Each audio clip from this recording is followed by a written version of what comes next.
बहुत पीड़ा, बहुत कष्ट है।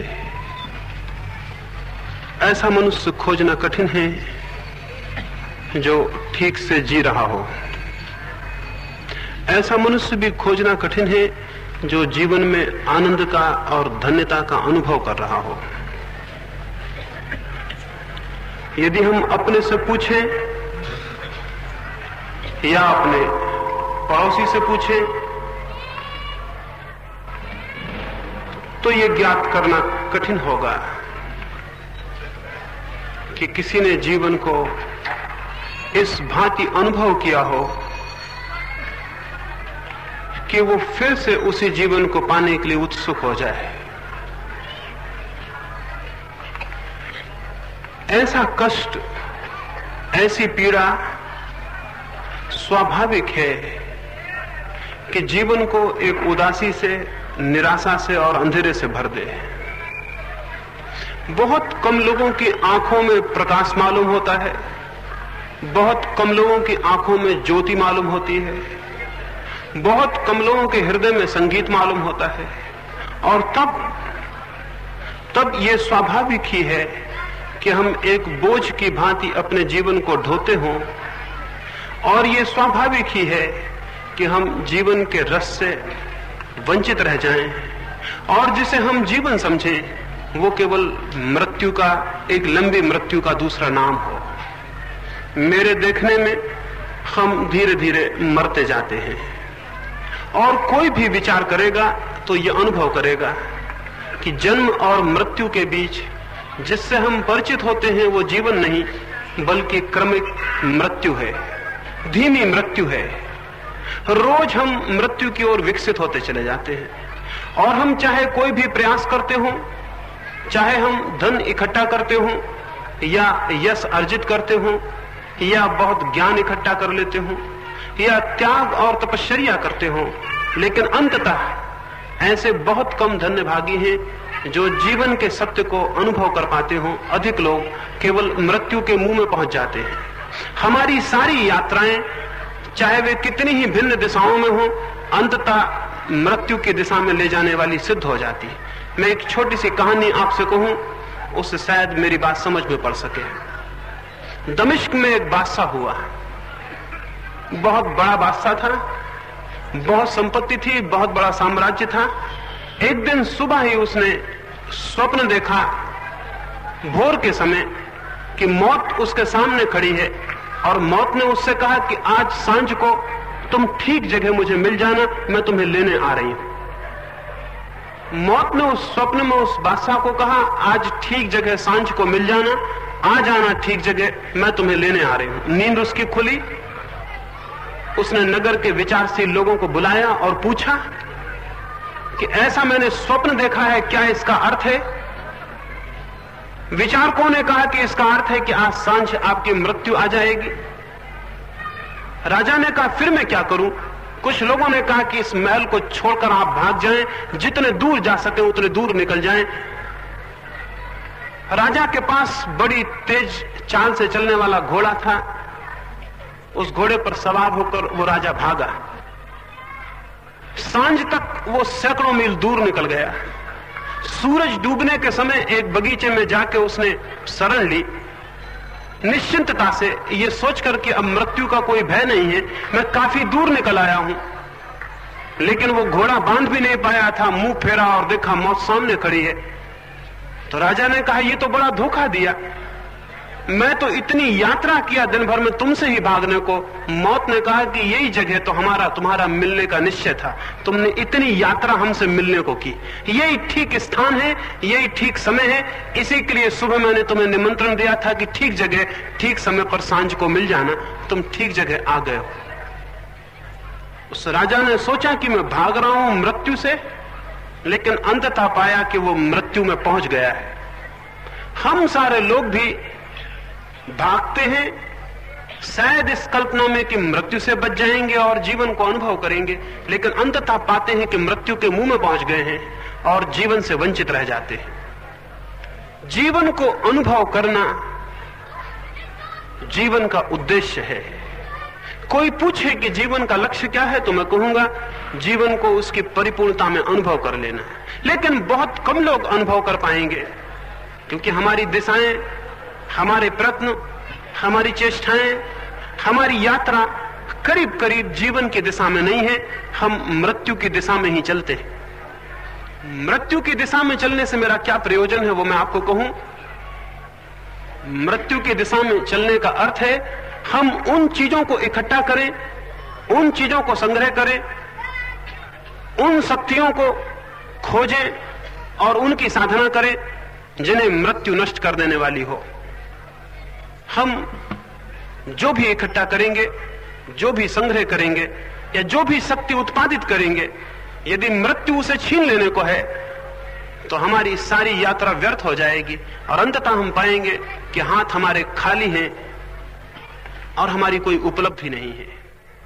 हम जीवन में शरीर के लिए जो भी खोजते हैं, इकट्ठा करते हैं, वो शरीर के साथ ही समाप्त हो जाएगा। ये हमने बहुत बार सुना है। ये हमारे धर्म ग्रंथों ने, हमारे साधुओं ने, हमारे विचारशील लोगों ने बार बार कहा है कि शरीर के लिए हम जो भी इकट्ठा करेंगे वो शरीर के साथ ही छिन जाने वाला है। लेकिन फिर भी शरीर के अतिरिक्त और किसके लिए हम खोजें, किसके लिए प्रयास करें, उसका भी हमें दर्शन नहीं हो पाता। इसलिए ये बात केवल विचार होकर मन में रह जाती है, लेकिन जीवन में कोई क्रांति नहीं बन पाती, कोई आंदोलन हमारे हृदय में पैदा नहीं हो पाता। ये आंदोलन न पैदा होने का कोई कारण है, उस कारण के संबंध में भी आपसे मैं बात करूं और कैसे हम उस आंदोलन से गुजरकर एक आमूल परिवर्तन से स्वयं के सत्य को और जीवन के अर्थ को अनुभव कर सकते हैं, उस संबंध में भी बात करना चाहूंगा। हम सारे लोग कष्ट को तो अनुभव कर पाते हैं, लेकिन दुख को अनुभव नहीं कर पाते। साधारणतः हम कष्ट को और दुख को एक ही बात समझ लेते हैं, लेकिन कष्ट और दुख बड़ी अलग अलग बातें हैं। कष्ट के अनुभव का अर्थ है किसी अभाव का अनुभव, भोजन न हो, वस्त्र न हो, बीमारी हो या और कोई बात हो, तो जीवन में कष्ट का अनुभव होता है। लेकिन कष्ट का अनुभव दुख का अनुभव नहीं है। कष्ट का अनुभव होगा तो हम सुख की खोज करेंगे, उस कष्ट को मिटाने की चेष्टा करेंगे, और अधिकतम लोग कष्ट के अनुभव के कारण सुख की खोज करते हैं, धन की खोज करते हैं, यश की खोज करते हैं। ये कष्ट के अनुभव की उत्प्रेरणाएं हैं जिनसे हम सुख की खोज में जाते हैं।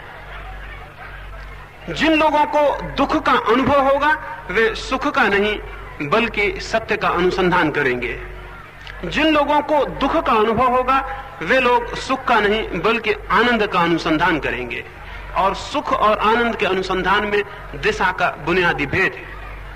महावीर को या बुद्ध को कष्ट का कोई अनुभव नहीं था, सब उनके पास था, जो भी सुख हो सकते थे उनके पास थे, इसलिए कष्ट की तो कोई प्रतीति नहीं हो सकती थी।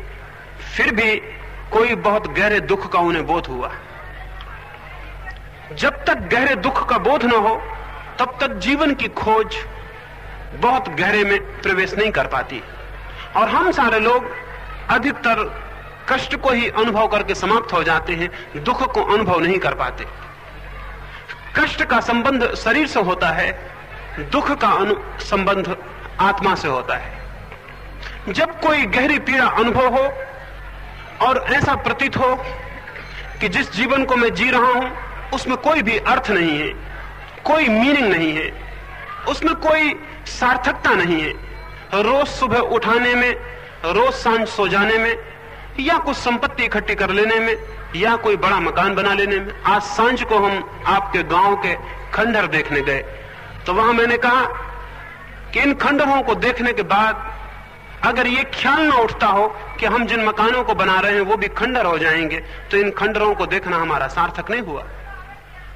मुझे कहा कि हजारों वर्ष पुराने खंडहर हैं, बड़े सुंदर हैं, बहुत मेहनत उन लोगों ने उन्हें बनाने के लिए की होगी, और जिन्होंने उन्हें बनाया होगा अपने जीवन की पूरी शक्ति उनमें लगा दी होगी। अपने जीवन की पूरी शक्ति को लगाकर उन्होंने उन भवनों को, उन पत्थरों को खोदा होगा और बनाया हो। लेकिन आज हम उन्हें जमीन से निकाल के विचार करते हैं वो कितने पुराने हैं। जिन लोगों ने उन्हें बनाया वे लोग उन्हें बनाने में नष्ट हो गए होंगे। जिन लोगों ने उन्हें निर्मित किया वे उन्हें निर्मित करने में ही जीवन को अपने समाप्त कर लिए होंगे। लेकिन हम भी वैसे ही मकान बनाएंगे, हम भी वैसी ही सभ्यता खड़ी करेंगे, हम भी बहुत कुछ वैसा ही करेंगे जो नष्ट हो जाने को है, और उसके साथ उसके प्रयास में उसको बनाने में हम भी नष्ट हो जाएंगे। जीवन को अनुभव करने के लिए जरूरी है कि ये बोध हमारे भीतर हो, ये विचार हमारे भीतर सजग हो कि सामान्यतः जिसे हम जीवन की तरह जीते हैं उसका कोई अंत अथवा आत्यंतिक रूप से कोई अर्थ हो सकता है, कोई उपलब्धि हो सकती है, वो कहीं पहुंचाएगा या नहीं पहुंचाएगा। सारे सुख मिल जाएं, सारी व्यवस्था मिल जाए तो भी मेरे भीतर कोई संगीत उत्पन्न होगा या नहीं होगा, मुझे कोई ऐसी कृतार्थता अनुभव होगी या नहीं कि मैं कहीं पहुंच गया और मैंने कुछ पा लिया। और अगर मृत्यु भी मेरे द्वार पर खड़ी हो जाए तो भी मेरे भीतर एक संपदा होगी जो मृत्यु भी छीन नहीं सकेगी। जब तक ऐसी संपदा का अनुभव न हो जिसे मृत्यु भी छीनने में असमर्थ है, तब तक जानना चाहिए कि हमने जीवन व्यर्थ खोया, हमने जीवन के भीतर से कोई सार, कोई अनुभव, कोई उपलब्धि हम प्राप्त नहीं कर सके। सिकंदर यहां भारत आया और जब वो यहां से भारत से वापस लौटता था तो उसे एक बात याद आई। जब वो यूनान से हिंदुस्तान की तरफ यात्रा पर आया था तो कुछ मित्रों ने उसे कहा था कि भारत से एक सन्यासी को लेते आना। भारत से जाते समय बहुत सी संपत्ति लूट कर वो ले जा रहा था। उसने सोचा एक सन्यासी भी ले चले, यूनान में लोग देखना चाहेंगे और प्रसन्न होंगे देखकर। सन्यासी शायद पूर्व के मुल्कों को छोड़ और कहीं होता नहीं है। तो सिकंदर ने आसपास अपने सिपाही भेजे और पूछवाया कि कोई सन्यासी हो तो मुझे खबर की जाए। गांव के बाहर 30 वर्षों से एक वृद्ध सन्यासी नदी के किनारे निवास करता था। लोगों ने कहा वहां एक सन्यासी है लेकिन उसे ले जाना कठिन। सिकंदर ने कहा जिस आदमी को कुछ भी कठिन ना रहा हो और जिसने कभी किसी चीज को असंभव न माना हो, उसके लिए एक फकीर को ले जाना कठिन है, ये कैसी बात है। उसने अपने सिपाही भेजे और उस सन्यासी से कहलवाया कि सिपाहियों के पीछे आ जाओ वरना ठीक नहीं होगा। सिपाहियों ने जाके सन्यासी को कहा कि महान सिकंदर की आज्ञा है कि आप हमारे साथ यूनान चलें। वो सन्यासी हंसने लगा और उसने कहा कि मैं जिस दिन सन्यासी हुआ उसी दिन मैंने अपने सिवाय और सबकी आज्ञाएं मानना बंद कर दिया। सिपाहियों ने कहा ये नंगी तलवारें देखते हैं, इसका एक ही परिणाम हो सकता है कि आपकी हत्या कर दी जाए। उस सन्यासी ने कहा अब मेरे पास ऐसा कुछ भी नहीं है जो हत्या से छीन सकेगा, और जो मेरे पास है उसे कोई मृत्यु मुझसे छीनने में असमर्थ है। तो तुम जाओ और सिकंदर को कहो कि अब तक तुम जिन पहाड़ों के सामने खड़े हुए होगे उनको पार किया जा सकता था, आज एक ऐसे आदमी के सामने खड़े हो जिसे मार के कुछ भी नहीं छीना जा सकता और जिसके मार के कोई संपत्ति जिसकी नुकसान नहीं पहुंचाई जा सकती। कोई ऐसी संपदा भी है जो तलवार से नष्ट नहीं होती। सिकंदर खुद उससे मिलने गया और उसने कहा कि ये बातचीत मत करो, ज्ञान की बातचीत का मेरे सामने कोई अर्थ नहीं है। हम तो एक ही तलवार की भाषा जानते हैं, या तो राजी हो जाओ या मरने को राजी हो जाओ। उस सन्यासी ने कहा बेहतर है कि आप अपनी तलवार उठा लें और जो आप करना चाहते हैं करें। जिस भांति आप देखेंगे कि आपने मुझे मारा उसी भांति मैं भी देखूंगा कि मुझे मारा गया। उस सन्यासी ने कहा जिस भांति आप देखेंगे कि शरीर से सिर अलग हो गया उसी भांति मैं भी देखूंगा कि शरीर से सिर अलग हो गया, क्योंकि मैं शरीर से पृथक और अलग हूं। सिकंदर अपनी तलवार को वापस रख लिया और लौट गया और बाद में उसने अपने मित्रों को कहा फकीरों को लाया जा सकता था, बहुत से लाए जा सकते थे, लेकिन जो सच में सन्यासी था उसे लाना कठिन था, क्योंकि उसे भय दिलाना कठिन था। जो मनुष्य भयभीत है जानना चाहिए उसे अभी जीवन का कोई पता नहीं चला, क्योंकि जिसे जीवन का पता चलेगा अनिवार्य रूपेण उसके भीतर भय विलीन हो जाएगा, वो अभय को, फियरलेसनेस को उपलब्ध होगा। जो आदमी भयभीत है उसने अभी केवल अपने शरीर को जाना है और शरीर की मृत्यु निश्चित है, इसलिए भीतर भय अनिवार्य है। जब तक हम ये अनुभव करेंगे कि हम शरीर हैं और ये अनुभव करेंगे कि शरीर की मृत्यु है, तब तक बहुत स्वाभाविक है कि भीतर एक भय 24 घंटे जाने अनजाने हमारे भीतर उपस्थित रहे। और वो भय यदि बना रहे तो उसके परिणाम में चिंता होगी, पीड़ा होगी, बेचैनी होगी, मानसिक तनाव होगा और किसी तरह की शांति और किसी तरह का संगीत संभव नहीं रह जाएगा। यही कारण है कि जमीन पर अरबों लोग हैं, लेकिन शांति को और संगीत को उपलब्ध लोग खोजने कठिन हो गए। उनके भीतर एक भय है, हम सारे लोगों के भीतर एक भय है। अगर हम भीतर झांकेंगे तो हमें ज्ञात होगा हम सब भयभीत हैं, सब कप रहे हैं।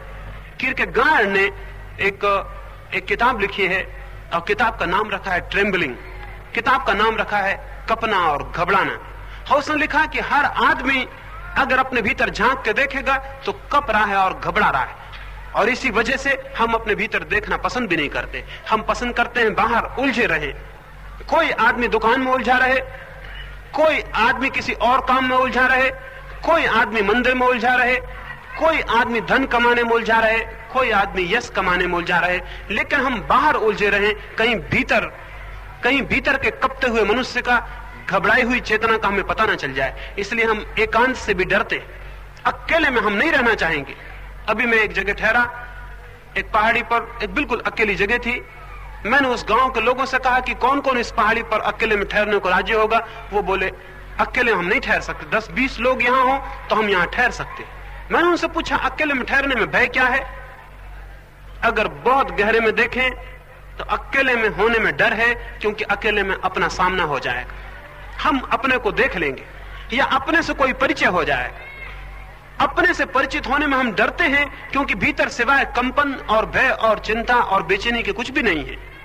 भीतर एक रुग्ण मनुष्य है, भीतर एक बीमार चेतना है। उस बीमार चेतना से बचने के लिए हम बाहर भागे रहते हैं। जैसे कोई बीमार आदमी वस्त्रों में अपने शरीर को छिपा ले, जैसे कोई कोढ़ से भरा हुआ आदमी सुंदर वस्त्रों में अपने कोढ़ के धब्बों को छिपा ले और भूल जाए कि वो कोढ़ ही है, वैसी स्थिति हम सारे लोगों की है।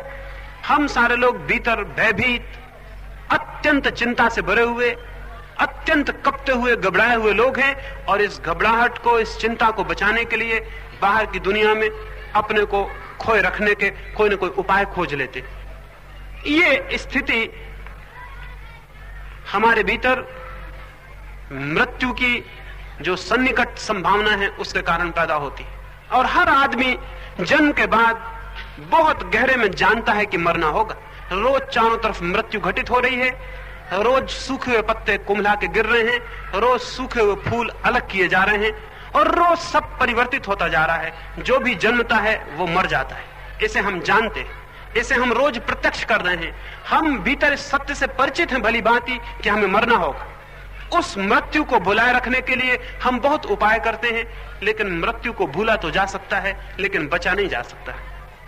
मृत्यु को भूले रह सकते हैं, लेकिन बचना असंभव है। इसलिए उचित है जो जानते हैं, जो समझते हैं, जो विचार करते हैं, वो मृत्यु से बचना बंद कर देते हैं, उसका साक्षात करते हैं। और ये बड़े आश्चर्य की बात है, जो व्यक्ति मृत्यु का साक्षात करने के लिए तत्पर हो जाता है, वो जीवन के साक्षात को उपलब्ध हो जाता है। ये बड़ी विरोधी बात दिखाई पड़ेगी, लेकिन जो आदमी जीवित होने के लिए बहुत उत्सुक है और जीवन को बहुत जोर से पकड़ता है, वो आदमी जीवन को खो देता है और उसके अंतिम परिणाम में मृत्यु के सिवाय उसके हाथ में कुछ भी नहीं आता। और जो आदमी इस सत्य को अनुभव करके कि मृत्यु निश्चित है, और स्मरण रखें मृत्यु के अतिरिक्त और सब अनिश्चित है, और स्मरण रखें कि एक ही तथ्य निश्चित है और वो मृत्यु है। आज तक इस जमीन पर मनुष्य के लंबे इतिहास में, ये पूरे प्रकृति के जीवों के इतिहास में मृत्यु के अतिरिक्त और कोई भी तथ्य सुनिश्चित नहीं है। उस सुनिश्चित तथ्य को जो इंकार करता है, भुलाना चाहता है, उससे पलायन करना चाहता है, उसको हटा देना चाहता है, आंखों से ओझल कर देना चाहता है, वो मनुष्य भूल में है, वो मनुष्य बहुत गहरी भूल में है। और उसके जीवन में जो संभव हो सकता था, जो क्रांति, जो अनुभव, जो साक्षात, उससे वंचित रह जाएगा। इस सुनिश्चित तथ्य को पकड़ना होगा, क्योंकि जो सुनिश्चित है उसी को पकड़कर हम सच्चे आधार पर पैर रख सकते। स्मरण रखें, जो अनिश्चित है उसको पकड़ने वाला भूल में होगा, जो निश्चित है, जो उसे ही पकड़ लेता है, वही ठीक ठीक आधार पर पैर रखता है। इसलिए जो लोग मृत्यु से बचने की चेष्टा में लगे रहते हैं वो अनिश्चित को पकड़ते रहते हैं, वो हवाओं को पकड़ते रहते हैं, मुट्ठियां बांधते रहते हैं और सोचते हैं कि उनकी मुट्ठियों में कुछ बंद हो जाएगा। आखिर में वो पाएंगे मुट्ठियां खाली हैं और जीवन का अवसर व्यतीत हो गया। लेकिन जो सुनिश्चित को पकड़ता है और एक ही सर्टेनिटी है, एक ही सत्य है जो बिल्कुल निश्चित है, वो मेरी मृत्यु है या आपकी मृत्यु है, जो इस सत्य को ही पकड़ लेता है और इसी पर अपने पैर रखता है और इसी में प्रवेश करता है, वो मनुष्य सत्य के साक्षात को उपलब्ध हो जाता है। सत्य के साक्षात के लिए सुनिश्चित तथ्य से यात्रा करनी आवश्यक है। अनिश्चित तथ्यों से जो यात्रा करेगा वो सत्य पर नहीं पहुंच सकता। अगर हम सत्य के प्रति कभी उत्सुक भी होते हैं तो जाके मंदिर में प्रार्थना करते हैं, भगवान की पूजा करते हैं, भगवान के किसी रूप की आराधना करते हैं, कोई शास्त्र पढ़ते हैं, किसी शास्त्र को कंठस्थ करते हैं, किसी परमात्मा के नाम का स्मरण करते हैं और माला फेरते हैं या कुछ और उपाय करते हैं। लेकिन ये सारे उपाय अगर हम मन में बहुत गहरे खोजेंगे अनिश्चित उपाय हैं। निश्चित उपाय तो एक है कि हम अपनी मृत्यु के तथ्य को स्वीकार करें, जाने, पहचाने और उसमें प्रवेश करें। धर्म मृत्यु में प्रवेश का विज्ञान है। और यह आश्चर्य की, जैसा मैंने बात आपसे कही, जो मृत्यु के इस विज्ञान में प्रविष्ट होता है वो जीवन को उपलब्ध हो जाता है। क्राइस्ट का एक बहुत अद्भुत वचन है, जो जीवन को खोजेगा वो खो देगा और जो जीवन को खोने को राजी हो जाता है वो जीवन को पा लेता है। बूंद जब अपने को सागर में खो देती है तो पूरे सागर को पा लेती है, और बूंद अगर अपने को बचाने के प्रयास में लग जाए तो सिवाय इसके कि धूप उसे सुखा दे और उड़ा दे और कोई उपाय नहीं है। हम अपने पर विचार करें तो दो ही तरह के लोग हम अपने भीतर पाएंगे। एक तो वे लोग हैं जो भीतर के भय को, चिंता को, घबराहट को दबाकर, चुपचाप किसी भांति भुलाकर बाहर की दुनिया में अपने मन को तल्लीन रख के इस दुनिया को सोए हुए गुजर जाना चाहते हैं, एक मूर्छा में इस दुनिया से गुजर जाना चाहते हैं। आंख खोल के देखने में उन्हें डर है। दूसरे वे लोग हैं जो चाहे तथ्य कितने ही घबराने वाले क्यों ना हो और चाहे जीवन की सच्चाइयां कितनी ही बेचैन करने वाली क्यों ना हो और चाहे कितने ही साहस की और दुस्साहस की जरूरत क्यों ना पड़ जाए, लेकिन जो तथ्य है उसे देखना चाहते हैं, उससे परिचित होना चाहते हैं, उसके भीतर आंख डालना चाहते हैं और उसके भीतर प्रवेश करना चाहते हैं। उन लोगों को मैं धार्मिक लोग कहता हूं, उन आत्माओं को मैं धर्म की तरफ उत्सुक आत्माएं कहता हूं, जो जीवन की सच्चाइयों को जैसी वे हैं वैसे ही उनको देखने के लिए उत्सुक होते हैं। निश्चित ही इसके लिए बड़े साहस की जरूरत है, क्योंकि अपने भीतर के भय को अनुभव करने के लिए और अपने भय के भीतर प्रवेश करने के लिए और अपने भय के भीतर के भय को जीतने के लिए बड़े साहस की, बड़े दुस्साहस की जरूरत है। इसलिए कोई ये न सोचे कि धर्म कोई बूढ़े और गुजरे हुए लोगों का काम है। धर्म है उन सब का काम जिनके भीतर थोड़ी भी ऊर्जा है, थोड़ी भी शक्ति है, थोड़ा भी साहस है और जिन्हें थोड़ी भी इच्छा है कि वो परीक्षा करें अपने जीवन की और जानने की आकांक्षा करें। धर्म उनके लिए है जिनके भीतर जिज्ञासा है, जिनके भीतर इंक्वायरी है, जो खोजना चाहते हैं और जो मात्र जीने से संतुष्ट नहीं है। जो मात्र जीने से संतुष्ट है वो पशु के तल से ऊपर नहीं उठा, लेकिन जो जीवन को जानना भी चाहता है और बिना जाने जीवन को जीने से इंकार कर देगा, जो इस बात के बाबत सुनिश्चित होना चाहता है कि मैं क्यों हूं, मेरे होने का क्या अर्थ है, मेरे होने की क्या जरूरत है, मेरे होने का क्या प्रयोजन है, जो इस सत्य को खोजना चाहता है। और ऐसा कोई भी मन नहीं है जो किसी न किसी रूप में इस सत्य को न खोजना चाहता हो, क्योंकि बिना इस सत्य को खोजे हुए कोई सुनिश्चित नहीं हो सकता, कोई शांत नहीं हो सकता, कोई आनंद को उपलब्ध नहीं हो सकता। हम सारे लोग ही, चाहे दिशाएं हमारी गलत हों, किसी सुनिश्चित भूमि को खोजने के लिए लगे हुए। चाहे कोई धन खोज रहा हो, चाहे कोई और कुछ खोज रहा हो, लेकिन हमारी खोज बहुत गहरे में इसी बात के लिए है कि हम कोई ऐसी चीज पालें जो हमसे छीनी ना जा सके, हम कोई ऐसा आधार पालें जो हमारे पैर के नीचे से हटाया ना जा सके, हम कोई ऐसी सुनिश्चित भूमिका पर खड़े हो जाएं जो नष्ट ना हो सके। हम किसी न किसी रूप में कोई अमृत बिंदु पाना चाहते हैं और मृत्यु के ऊपर उठना चाहते हैं। लेकिन हम जो भी उपाय करेंगे वे उपाय ऐसे हैं कि मृत्यु उन्हें झूठा कर देती, मृत्यु उन्हें नष्ट कर देती है। लाहौर के पास नानक एक गांव में गए, उनकी कहानी मुझे बड़ी प्रीतिकर है। वो एक गांव में ठहरे। उस गांव में जो सबसे बड़ा धनपति था, उसने आके नानक के पैर छुए और नानक से कहा कि मेरे पास बहुत धन है, बहुत धन है, मेरा कोई पुत्र नहीं, मैं इस सारे धन को धर्म के काम में लगा देना चाहता हूं। नानक ने उसे नीचे से ऊपर तक देखा और उसने कहा, पहली तो बात तुम यही समझ लो कि धन का और धर्म का कोई संबंध नहीं है। तुम्हें अगर यह ख्याल है कि तुम्हारे पास बहुत धन है, तो पहली तो यही अयोग्यता हो गई तुम्हारे धर्म को जानने की। और फिर जैसा मैं तुम्हें देखता हूं, मुझे लगता है तुम बिल्कुल निर्धन आदमी हो, तुम्हारे पास कुछ भी नहीं। उस आदमी ने कहा, मेरे कपड़ों पर न जाएं, मैं सीधा साधा आदमी हूं, लेकिन धन मेरे पास बहुत है, आप आज्ञा दें तो मैं दिखाऊं कि मेरे पास क्या है। नानक ने कहा, तुम जब मानते नहीं तो मैं एक छोटा सा काम तुम्हें देता हूं, इसे तुम कर लेना, फिर कोई बड़ा काम होगा तो मैं जरूर बताऊंगा। अगर ये काम हो गया तो बड़ा काम भी बताऊंगा, क्योंकि मुझे साबित हो जाएगा कि तुम्हारे पास शक्ति है, संपत्ति है। और नानक ने एक कपड़ा सीने की छोटी सी सुई निकाल के उस आदमी को दी और कहा, इसे संभाल के रख लो और जब हम दोनों मर जाएं तो इसे वापस कर देना। वो आदमी बहुत हैरान हुआ होगा, नानक ने भी कैसी पागल बात कही, कैसे पागलपन की बात कही, मरने के बाद सुई को कैसे वापस किया जा सकेगा। माना कि सुई बहुत छोटी चीज है, मान लिया कि इससे और छोटी चीज खोजनी कठिन, लेकिन मौत के पार इसको ले जाना असंभव। पर वहां और भी लोग थे और उन सब के सामने नानक से कुछ कहना ठीक न समझ के वो आदमी वापस लौट गया। रात उसने मित्र इकट्ठे किए, उनसे पूछा, उनसे कहा कि मैं अपनी पूरी संपत्ति लगाने को राजी हूं, कोई रास्ता हो कि मैं सुई को पार ले जा सकूं, ताकि नानक के सामने यह सिद्ध हो जाए कि मेरे पास संपत्ति थी, मेरे पास शक्ति थी। मित्रों ने कहा, और सब हो जाए तुम्हारी संपत्ति से, इस सुई को मृत्यु के पार ले जाना कठिन, कुछ भी नहीं ले जाया जा सकता, मौत सब छीन लेगी। असल में मुट्ठी कैसी भी बांधी जाए, मुट्ठी इस पार रह जाएगी और मौत सब छीन लेगी। दूसरे दिन सुबह 4 बजे, जबकि कोई भी नहीं था, नानक के पास जाके उस आदमी ने सुई वापस कर दी और कहा कि मुझे क्षमा करें, मेरी संपत्ति की यह सामर्थ्य नहीं। तो नानक ने कहा, फिर तुम्हारी संपत्ति किस मूल्य की है और क्या उसका अर्थ है? जिस चीज को मृत्यु छीन लेगी, तुम उसी से मृत्यु से बचने की कोशिश में लगे हो तो भूल में हो। जिस चीज को मृत्यु छीन लेती है, उसी से हम मृत्यु के विरोध में अगर किला बना रहे हो तो हम पागल हैं। और जो मृत्यु नष्ट कर देगी, उसके ही द्वारा हम अपने भीतर सुनिश्चित होना चाहते हो और एक आधार खोजना चाहते हो, अमृत आधार खोजना चाहते हो, तो हम गलती में। नानक ने कहा, संपदा वही है जिसे मृत्यु जलाने में असमर्थ हो, जो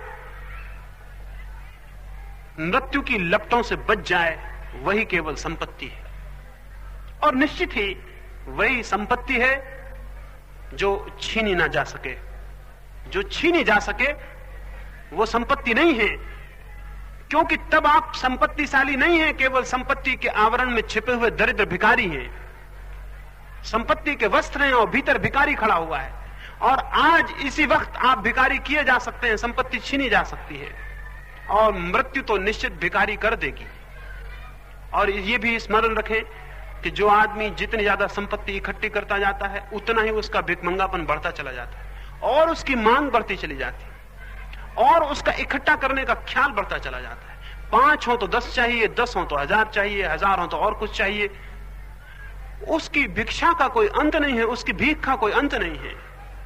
एक हिंदू सन्यासी अमेरिका में था और हमेशा अपने को बादशाह कहता था। जब भी कोई पूछता तो अपने को हमेशा बादशाह कहता।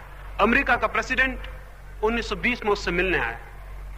अमेरिका के प्रेसिडेंट ने उससे कहा कि यह कैसी बात है कि तुम अपने को बादशाह कहते हो, तुम्हारे पास लंगोटी की सिवाय कुछ भी नहीं है।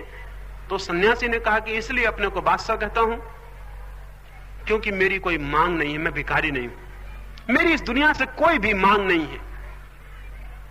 और मैं उन लोगों को भिखारी कहूंगा जिनकी इस दुनिया से बहुत मांग है, और जिसकी जितनी बड़ी मांग है वो उतना बड़ा भिखारी।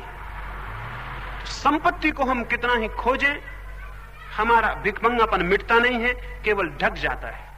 संपत्ति के वस्त्रों में, यश के वस्त्रों में, बड़े पद के वस्त्रों में, बड़ी महत्वाकांक्षाओं में हम भूल जाते हैं कि हम भिखारी हैं, लेकिन भिखारी भीतर जिंदा रहता है। जरा ही हम अपने वस्त्रों को फाड़ कर देखें, हम पाएंगे भीतर भिखारी मौजूद है, कप रहा है, घबरा रहा है। उसके पास कोई संपदा नहीं है, वो बिल्कुल निर्धन है। इसलिए ये देखने में आया, मनुष्य के अनुभव में आया कि ऐसे संपदाशाली हमने देखे जिनके पास कुछ भी नहीं था, और ऐसे भिखमंगे देखे जिनके पास सब कुछ था। बुद्ध एक गांव में गए। उस गांव के राजा ने अपने वजीरों से सलाह ली कि बुद्ध आते हैं तो मैं उनका स्वागत करने गांव के बाहर जाऊं या न जाऊं। उनके एक वजीर ने कहा, आपका जाना शोभा युक्त नहीं। एक भिखमंगा गांव में आता हो और एक बादशाह उसका स्वागत करने जाए, ये बात कुछ ठीक नहीं। ये बात उस दरबार का जो पहरेदार था, एक बूढ़ा पहरेदार था, गरीब आदमी, वो ये बात सुन के हंसने लगा। तो उस राजा ने उससे पूछा कि तुम हंसे क्यों? ये बात अशोभन थी, शिष्टाचार के विरोध में थी कि एक दरबान हंस दे राज दरबार की बात सुन के। उस बूढ़े आदमी ने कहा, मुझे हंसी आ गई। मुझे हंसी इसलिए आ गई कि जो आ रहा है उसके पास बहुत संपत्ति है, और आप जो सोच रहे हैं कि मैं राजा हूं, मैं कैसे उसके स्वागत को जाऊं, आप भ्रांति में हैं और गलती में। अगर मुझसे पूछते हैं तो धनवान वो है और निर्धन आप हैं, और उचित है कि आप जाएं और उस दिखने वाले निर्धन का स्वागत करें जो कि वस्तुतः धनवान है। राजा ने पूछा, ऐसा तुमने किस हिम्मत से कहा? तो उस बूढ़े आदमी ने कहा कि जो तुम्हारे पास है उससे बहुत ज्यादा उनके पास था, लेकिन वो उनको व्यर्थ दिखाई पड़ा। वो उन्हें व्यर्थ दिखाई पड़ा, उसमें उन्हें संपदा नहीं मालूम हुई। संपदा कहीं और दिखाई पड़ी, उसकी वो खोज में गए और उसको पाके लौट रहे हैं। अब उनकी खोज समाप्त हो गई है, अब उन्हें पाने को कुछ भी शेष नहीं रह गया। संपत्ति केवल वही है जिसे पाने के बाद फिर पाने को कुछ शेष न रह जाए, और जो संपत्ति पाने से और संपत्ति की आकांक्षा बढ़े, वो संपत्ति नहीं है, विपत्ति है। जिससे और भिखमंगापन बढ़ता चला जाए, वो कोई उपलब्धि नहीं है, वो कोई पाना नहीं है, वो कोई प्राप्ति नहीं है। प्राप्ति वो है जिसे पा लेने पर फिर और पाने का प्रश्न न रह जाए। अगर मुझे प्यास लगे और मैं पानी पीऊं और पानी पीने से और प्यास बढ़ती चली जाए, तो उस पानी को हम पानी कहेंगे, या कि उसे और प्यास को बढ़ाने वाली बीमारी कहेंगे? तो पानी तो वही है जिसे मैं पीऊं और मेरी प्यास बुझ जाए। क्राइस्ट एक गांव से गए, उन्हें प्यास लगी, उन्होंने एक कुएं पर पानी भरती एक स्त्री से कहा कि मुझे पानी पिला दो। उस स्त्री ने उन्हें देखा, वो दूसरे गांव के थे, दूसरी जाति के थे। उसने कहा, क्षमा करें, हम दूसरी गांव के, दूसरी जाति के लोगों को पानी नहीं पिलाया करते। तो क्राइस्ट हंसने लगे और उसने कहा कि पागल, तू जो पानी पिलाएगी उस पानी को पी लेने के बाद फिर प्यास लगाती है, लेकिन एक पानी हम भी पिलाते हैं जिसको पिलाने के बाद फिर कोई प्यास नहीं लगती। तो तेरे बहुत सस्ते पानी के बदले में हम उस पानी की बात भी तुझे बता देंगे, उसके मार्ग, उसकी चर्चा भी करेंगे, जिसको पी लेने के बाद फिर कोई प्यास नहीं लगती। ऐसा पानी है जिसे पीने के बाद फिर प्यास नहीं लगती, और ऐसी संपदा है जिसे पाने के बाद फिर और संपदा पाने का ख्याल नहीं रह जाता, और एक ऐसा जीवन है जिसे पाने के बाद मृत्यु का भय विलीन हो जाता है। उसको पाने का मार्ग धर्म है। तो धर्म से मेरा अर्थ कोई जैन, हिंदू, मुसलमान, ईसाई से नहीं है। धर्म से मेरा अर्थ है जीवन के सत्य को पाने का मार्ग। एक दौड़ जो हमें बाहर ले जाती है, वो कभी भी हमें उस तक नहीं पहुंचा पाती, उस संपदा तक जिसकी मैं बात कर रहा हूं। लेकिन एक और गति भी है, अपने भीतर जाने की गति भी है। और अगर हम अपने भीतर जा सकें, इस क्षण भी अगर हम आंख बंद करें और अनुभव करें, तो हम में से शायद ही कोई ये कह सके कि मैं शरीर हूं। ऐसा आदमी आज तक नहीं पैदा हुआ जिसने सच में आंख बंद की हो और भीतर देखा हो और अनुभव किया हो और जो ये कह दे कि मैं शरीर हूं। रात आप गहरी नींद में सो जाते हैं, शरीर का तो पता भी नहीं रहता। आप तो होते हैं लेकिन शरीर का कोई पता नहीं रह जाता। जब बहुत गहरी नींद होती है तो आपको अपने नाम का भी पता नहीं रह जाता। आपको यह भी पता नहीं रह जाता कि आप धनवान हैं कि निर्धन हैं कि ज्ञानी हैं कि अज्ञानी हैं कि सन्यासी हैं कि ग्रस्त हैं। आप कौन है इसका भी पता नहीं रह जाता। आप तो होते हैं लेकिन ये सारी बातें ऊपर छूट जाती हैं। आप किसी भीतर के केंद्र पर पहुंच जाते हैं जहां इनकी कोई भी खबर नहीं। अगर आपको बेहोश कर दिया जाए और आपके हाथ पैर काट डाले जाएं तो आपको उनका भी पता नहीं चलता। आप होते हैं लेकिन उनका कोई पता नहीं चलता। मनुष्य का होना उसके शरीर के होने से भिन्न है। मनुष्य की सत्ता जीवन की सत्ता उसकी देह की सत्ता से बहुत भिन्न और बहुत ऊपर और बहुत पृथक बात है। यदि हम भीतर चलें, और भीतर हम तभी चल सकते हैं जब हमें ये एक भ्रम हमारा टूट जाए कि बाहर कुछ पाने जैसा है। जिस आदमी का ये भ्रम कायम है कि मैं बाहर कुछ पालूंगा, इसको मैं संपत्ति का भ्रम कहता हूं, चाहे वो संपत्ति किसी रूप की हो। जिस आदमी को यह भ्रम कायम है कि बाहर मैं कुछ पालूंगा, वो भीतर की यात्रा नहीं कर सकता। यह भ्रम टूटना चाहिए, और यह भ्रम टूट सकता है। अगर हम आंख खोलें और चारों तरफ जीवन को देखें तो यह भ्रम टूट सकता है। यह टूटेगा अगर हमारी आंख खुली हो, और यदि हमारा यह भ्रम टूट जाए, और यह सबसे बड़ी घटना है, सबसे सौभाग्य की, कि किसी आदमी का यह भ्रम टूट जाए कि बाहर कुछ भी पाया जा सकता है जो कि सुनिश्चित आधार बन सके। चारों तरफ आप देख रहे हैं, बाहर का सब पाना छूट जाता है, मनुष्य रिक्त, नष्ट हो जाता है। ये अगर आपके मन में गहरा प्रविष्ट हो जाए तो बाहर की दौड़ एक नया रूप, एक नई दिशा ले लेती, और वो दौड़ और दिशा ये होती है कि मैं अपने भीतर खोजूं। यदि बाहर कोई भी उपाय नहीं है सत्य को, सच्चाई को, वास्तविक को, सुनिश्चित को, अमृत को या अनंत को पाने का, तो मैं भीतर झांकूं। दो ही तो दिशाएं हैं, एक तो बाहर का जगत है और एक भीतर जगत है। बाहर का भ्रम टूट जाए तो भीतर की यात्रा शुरू होती। याज्ञवल्क्य एक ऋषि हुआ, छोड़कर जा रहा था घर को, बहुत धन उसने इकट्ठा किया था, बहुत बड़ा विवादी था, बहुत बड़ा पंडित था, बहुत बड़े बड़े विवाद उसने जीते, बहुत बड़े बड़े पुरस्कार जीते, और उसने अपने आश्रम में बहुत सोने के अंबार लगा दिए। विवाद में उसकी अद्भुत कुशलता थी, पांडित्य उसका बड़ा था, जहां भी गया वहीं से विजयी होकर लौटा। लेकिन जीवन के अंत में उसे पता चला कि इस विजय के धोखे में बहुत बड़ी हार हो गई। एक विवाद से लौट रहा था, तब उसे ज्ञात हुआ एक बहुत बड़े राजा ने एक बहुत बड़ा विवाद आयोजित किया था, और कहा था कि जो पंडित वहां इकट्ठे पंडितों के सारे प्रश्नों के उत्तर दे देगा, उसे 1000 गौएं जिनके सींगों पर स्वर्ण मढ़ा था और जिनके ऊपर वस्त्र डाले गए थे, जिनमें हीरे मोती लटकाए गए थे, वो उसे भेंट में मिल जाएंगी। वो 1000 गौएं उस राजा ने द्वार पर खड़ी कर रखी थी राजमहल के। लाखों रुपए उन गौओं पर लटका दिए गए थे, और हजारों पंडित पूरे देश से इकट्ठे हुए थे। उन पंडितों के बीच किसी की हिम्मत भी ना थी कि खड़ा हो और कहे कि मैं दावा करता हूं विवाद में प्रतियोगी होने का। याज्ञवल्क्य सबसे पीछे पहुंचा, उसके साथ उसका एक शिष्य था। उसने द्वार पर जाकर कहा कि देखो, गौएं धूप में खड़े खड़े थक गई हैं, पहले तुम इन्हें घर ले जाओ, विवाद हम बाद में कर लेंगे। उसने कहा पहले तुम इन्हें घर ले जाओ, पुरस्कार पहले ले जाओ, विवाद हम बाद में कर लेंगे, ऐसा आश्वस्त था। और उसका शिष्य गौएं खदेड़ कर घर ले गया, और सारे पंडित देखते खड़े रह गए कि उनकी हिम्मत न हो रही थी कि कौन प्रतियोगी हो। और यह आदमी पीछे आया, उसने गौएं पहले भेज दी, और उसने राजा से कहा चिंता न करें, विवाद हम बाद में जीत लेते हैं। विवाद जीत के वो घर लौटा। लेकिन घर लौट के उसे एक अद्भुत कुछ बात ख्याल में आई। उसे लगा कि कितना ही मैं विवाद जीत लूं, सत्य का तो मुझे पता नहीं। विवाद तो मैं जीत आया, लेकिन सत्य का मुझे पता नहीं। और धन तो मैंने बहुत बटोर लिया, लेकिन उस धन की मुझे आज तक कोई सुगंध भी नहीं मिली जो मुझसे छीना ना जा सके। घर पहुंचते पहुंचते वो उदास हो गया। उसकी पत्नी ने पूछा, उसकी 2 पत्नियां थीं, उन्होंने पूछा कि इतने उदास क्यों हो। उसने कहा उदासी का कारण है जीवन चुका जा रहा है, और मैं व्यर्थ विवाद जीतने में उसे नष्ट कर रहा हूं, और सत्य का मुझे कोई पता नहीं है। और जीवन रिक्त होता जा रहा है, और मैं धन बटोर रहा हूं, और वास्तविक धन का मुझे कोई पता नहीं। मौत द्वार पर आई जाती है, और अभी मेरे हाथ खाली हैं। तो आज मैं जाता हूं उसकी खोज में जो कि वास्तविक है, उसकी तलाश में जो कि सत्य है, उसके अनुसंधान में जो कि वास्तविक संपदा है। उसने अपनी सारी संपत्ति को दोनों पत्नियों में बांट दिया।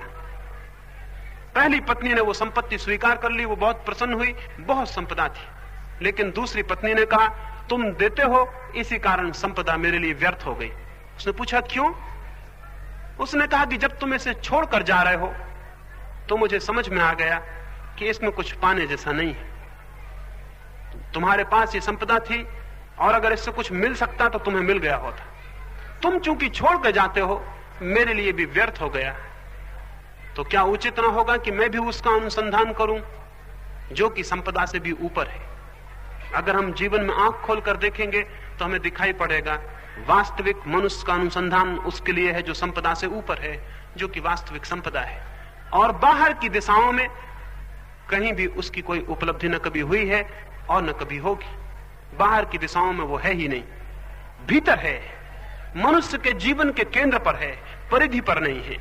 उसका जो केंद्रीय स्वरूप है वहां है। जिनने वहां झांका है उन्होंने कभी अस्वीकार नहीं किया कि वहां नहीं है, और जिन्होंने बाहर खोजा है उनमें से एक ने भी कभी कहा नहीं कि वहां है।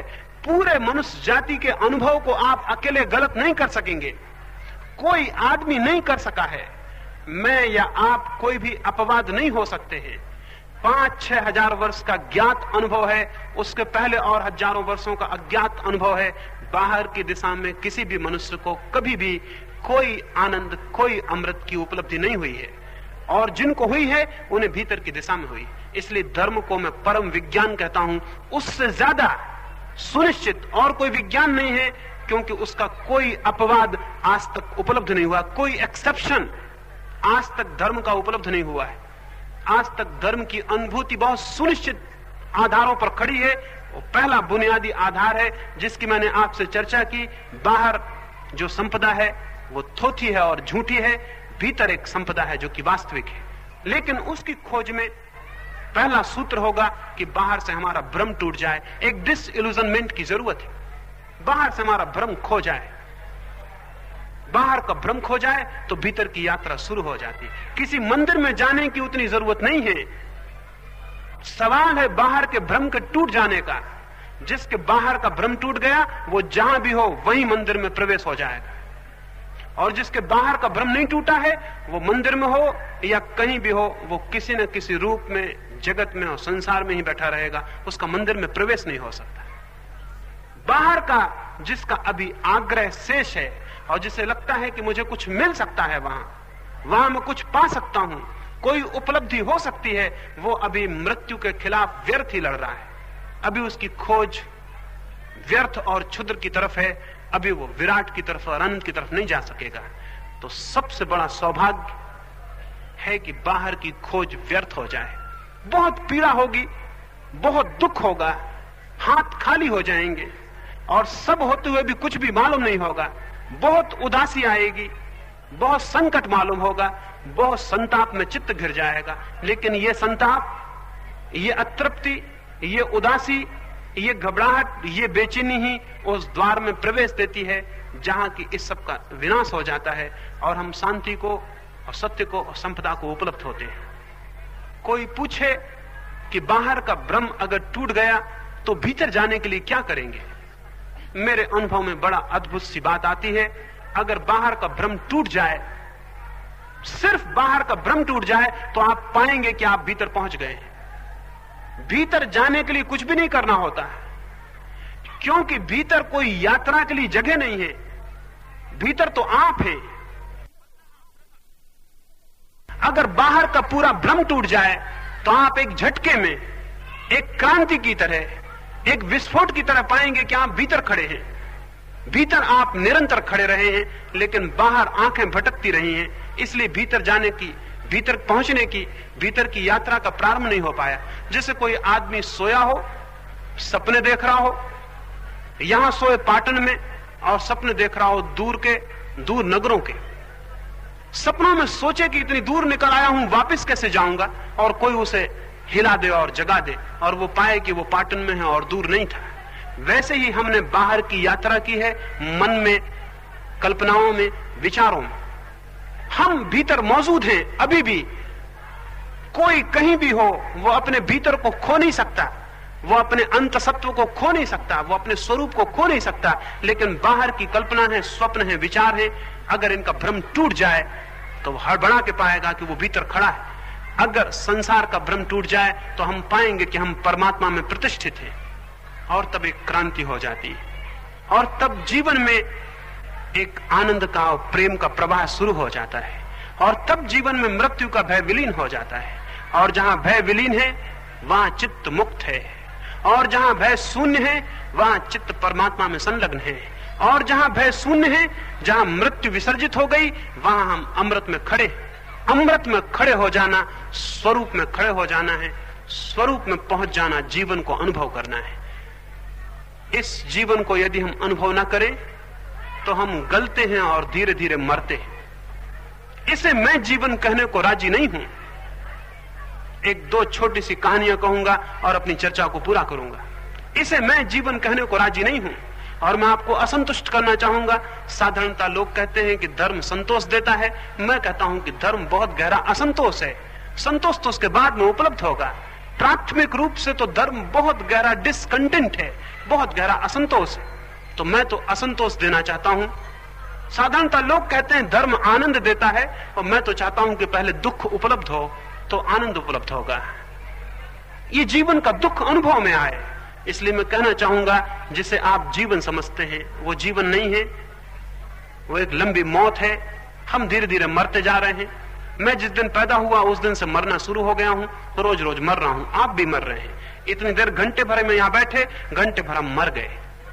हमने घंटे भर और जीवन खो दिया। हम रोज रोज मरते जा रहे हैं। हम प्रति घड़ी मरने के करीब सरकते जा रहे हैं। इसको कैसे जीवन कहें? ये किस अर्थों में जीवन है? ये जीवन बिल्कुल नहीं है। ये लंबी मौत है, ये ग्रेजुअल डेथ है, ये धीमी धीमा आत्मघात है। बहुत धीमा हो रहा है इसलिए ज्ञात नहीं होता है। अंत में जब सारी शक्ति चुक जाती, हम पाते हैं कि मर गए। एक मुसलमान फकीर हुआ, एक गांव के बाहर रहता था। गांव से कोई 2-4 मील के फासले पर था। वहां से कोई भी आदमी कभी आके पूछता कि गांव का रास्ता कहां है, तो जो मरघट का रास्ता था वो बता देता है। मरघट से 2 मील का चक्कर लगा के लोग लौटते, उसको गालियां देने लगते कि तुमने ये क्या किया। कई बार तो लोगों ने आकर उसको चोट कर दी कि तुम कैसे पागल आदमी हो, मरघट में भेज दिया। पर वो कहता है कि जहां तक मेरी समझ है, जिसको तुम बस्ती कहते हो उसको मैं मरघट कहता हूं, क्योंकि वहां सब मरने वाले लोग इकट्ठे हैं जो आज नहीं कल मर जाएंगे। वहां सब मुर्दे इकट्ठे हैं जिनकी तारीखें तय हैं। कोई आज किसकी तारीख होगी, किसी की परसों होगी, किसी की साल भर बाद होगी, किसी की 2 साल बाद होगी। वहां तो मुर्दे बसे हैं, वहां बस्ती कहां है? लेकिन जो मरघट है, वहां जो बस गए हैं वो कभी नहीं उजड़ते, वो बसे ही हुए हैं, वहां से कोई मरता नहीं। इसलिए वो कहने लगा था फकीर कि मैं उसको तो बस्ती कहता हूं मरघट को, और बस्ती को मरघट कहता हूं। इसलिए मैंने तुम्हें गलती बता दिया, अपनी तरफ से तो ठीक बताया। अब तुम्हारी जहां मर्जी हो, अगर तुम्हें तुम्हारी बस्ती में जाना है तो इस तरफ है, और अगर मेरी बस्ती में, जिसे मैं बस्ती समझता हूं, और निश्चित ही जो हमें जानते हैं वो कहेंगे कि हम मरघट में हैं, हम सब मुर्दा हैं और मरने की राह देख रहे हैं। लेकिन इसको हम जीवन समझते हैं तो भ्रांति हो जाती है।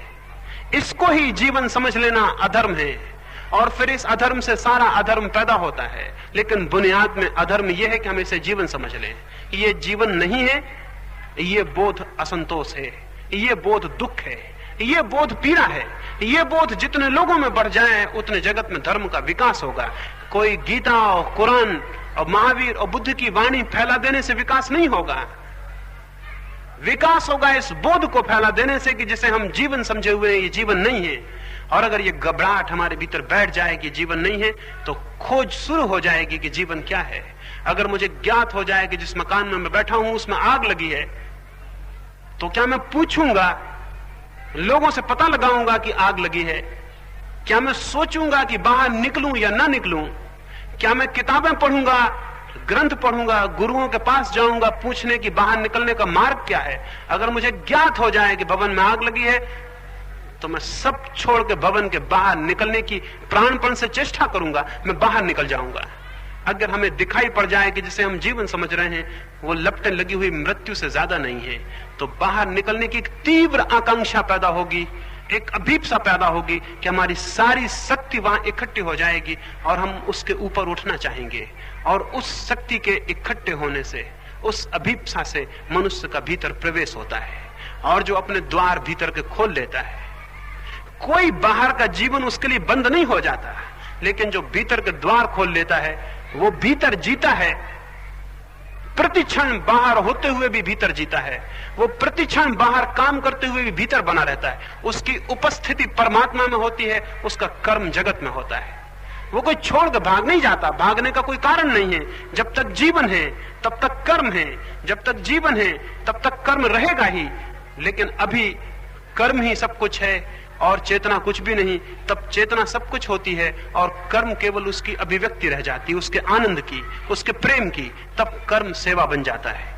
वैसा व्यक्ति जो भीतर प्रतिष्ठित होता है, बाहर के जगत में सेवा और प्रेम और सारे कर्म उसके अनासक्त हो जाते हैं। और तब वो जान पाता है अर्थ को, तब वो जान पाता है अभिप्राय को, और तब वो धन्यता अनुभव करता है। तब उसके हृदय से प्रार्थना उठती है परमात्मा के लिए, धन्यवाद के लिए, थैंक्स गिविंग के लिए, कि वो धन्यवाद दे कि कितना अमृत जीवन, कितने आनंद का, कितना संगीत उसके भीतर है। उसके लिए वो धन्यवाद करे। प्रार्थना मांगना नहीं है बल्कि धन्यवाद है। धन्यवाद है उसके लिए जो मिला है, धन्यवाद उसके लिए जो मैं हूं। तो धार्मिक चेतना धन्यवाद करती है, और जो चेतना धन्यवाद नहीं कर पाती वो चेतना व्यर्थ है। उसने कुछ पाया नहीं, इसलिए धन्यवाद का कोई मौका नहीं है। जिस चेतना में ग्रेटिट्यूड नहीं मालूम होगा, और मालूम भी कैसे होगा, कृतज्ञता कैसे मालूम होगी, जब तक कि मुझे लगे ही ना कि मेरे पास कुछ है। उस कुछ की प्रेरणा पैदा होनी चाहिए, प्यास पैदा होनी चाहिए। जो जहां है, जैसा भी है, अपने भीतर के जगत के प्रति एक उत्सुकता जागनी चाहिए।